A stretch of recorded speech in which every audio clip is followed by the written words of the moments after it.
முறுமுறு vegetable bonda பண்ணி சாப்பிடலாமா? நல்ல கரகரன்னு ரொம்ப டேஸ்ட்டாக இருக்கும். பண்ணலாமா? எப்படி பண்ணுறது? ஒரு 2 கப் ரவை அதை எடுத்து ஒரு பிளேட்டில் போடணும். அதில் ஒரு கேரட் துருவி அந்த ரவை மேலே போடணும். பாதி குடமிளகாய் அதே துருவி அது மேலே போடணும். 2 வெங்காயம் அதையும் துருவி அது மேலே போடணும். ஒரு தக்காளி கொஞ்சம் காய் வட்டாக இருக்கணும், அதையும் பொடி பொடியாக அது மேலே போடணும். அதுக்கப்புறம் குட்டி குட்டியாக பிஞ்சு பீன்ஸாக இருக்கணும், கரெக்டுன்னு இருக்கணும். பிஞ்சு பீன்ஸாக இருக்கணும். அது என்னென்னா நரம்பு நாராயணா நரம்பெல்லாம் எடுத்துகிட்டு என்ன பிஞ்சு பிஞ்சாக நல்லா குட்டி குட்டியாக திருத்தி பொடி பொடியாக மிளகா திருத்தி அதே அதில் போடணும். வெல்லம் போட்டாச்சா? அதுக்கப்புறம் இப்போ 2 டம்ளர் ரவை போட்டுருக்கோம் இல்லையா, அதை முதல்ல ஒரு 1.5 டம்ளர் தண்ணி குத்தி கெட்டியாக கரைச்சிக்கணும். கெட்டியாக கரைக்கக்கூடாது, கெட்டியாக கலந்துக்கணும். இந்த காய்கறிகள் எல்லாத்தையும் அதில் போட்டு நல்லா கலந்துக்கணும். கலந்துட்டால் அது ரொம்ப கெட்டியாக இருக்க தயிர் சாதம் மாதிரி வரும். கெட்டியாக கலந்துக்கணும், தொலைன்னு கலக்கக்கூடாது, கெட்டியாக கலந்துக்கணும்.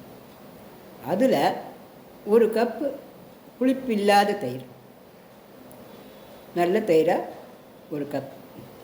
அப்புறம் அந்த காய்கறிகள், அந்த ரவை, இந்த தயிர் எல்லாத்துக்கும் திட்டமாக இருக்க மாதிரி உப்பு அதில் போடணும். பச்சை மிளகா ஒரு 5-6 திருத்தி பொடி பொடியாக அதையும் அதில் போட்டுக்கணும். ஒரு 6 கருவேப்பிலை அதையும் நல்லா காஞ்சி அதையும் பொடி பொடியாக திருத்தி அதையே தூவி கலந்துக்கணும். இப்போ நமக்கு கெட்டியான அந்த ரவை இருக்கும். அதில் என்ன பண்ணணும், திருப்பியும் கை பதம் பார்த்துக்கணும். தொளன்னு இருக்கக்கூடாது, கெட்டியாக அப்படியே இருக்கக்கூடாது.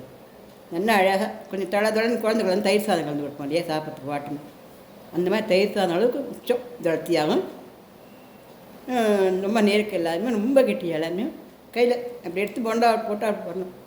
அந்த மாதிரி அந்த மாதிரியான பதத்தில் அது கொஞ்சம் நல்லா கலந்துட்டு எண்ணெய் வச்சும் நம்ம போண்டாவை போட்டுக்கலாம்.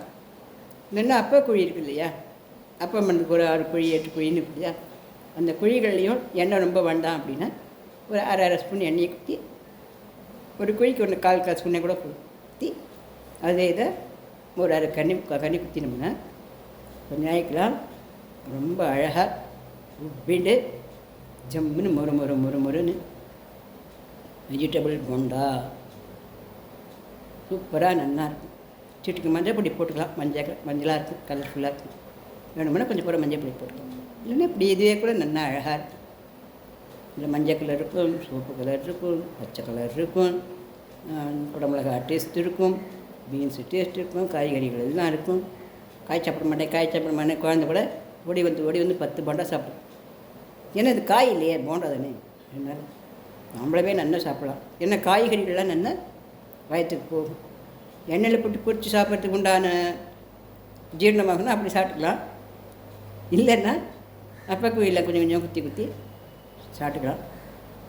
அது ஒன்றுமே சாப்பிட முடியாது, எண்ணெயே கூடாது அப்படிங்கிற கேட்டகிரியாக இருந்தால் நம்ம அடைக்கல் அதை குத்தி மேலே ஒரு தவா போட்டு மூடி வச்சுட்டோம், பாத்திரத்தை போட்டு மூடி வச்சுட்டோம்னா அது ஒரு புளியாது வெந்து போயிடும். ஆனால் இதை விட கொஞ்சம் சுமாராக தான் இருக்கணும். எண்ணெய் குத்தி பொரித்து சாப்பிட்றதுனா நல்லா இருக்கும். வாங்கி நம்ம இஷ்ட பிரகாரம் பண்ணி சாப்பிடலாம். இது வெஜிடபிள் போண்டா. இன்னும் சூடாக சுவையாக இந்த மழை காலத்து கரமுரன்னு சாப்பிடலாமா? ரெடியா? இந்த பதிவு பிடிச்சிருந்ததுன்னா லைக் பண்ணுங்க, ஷேர் பண்ணுங்க, சப்ஸ்கிரிப்ஷன்ஸ் பண்ணுங்க, நிறைய நாள் பாருங்கள்.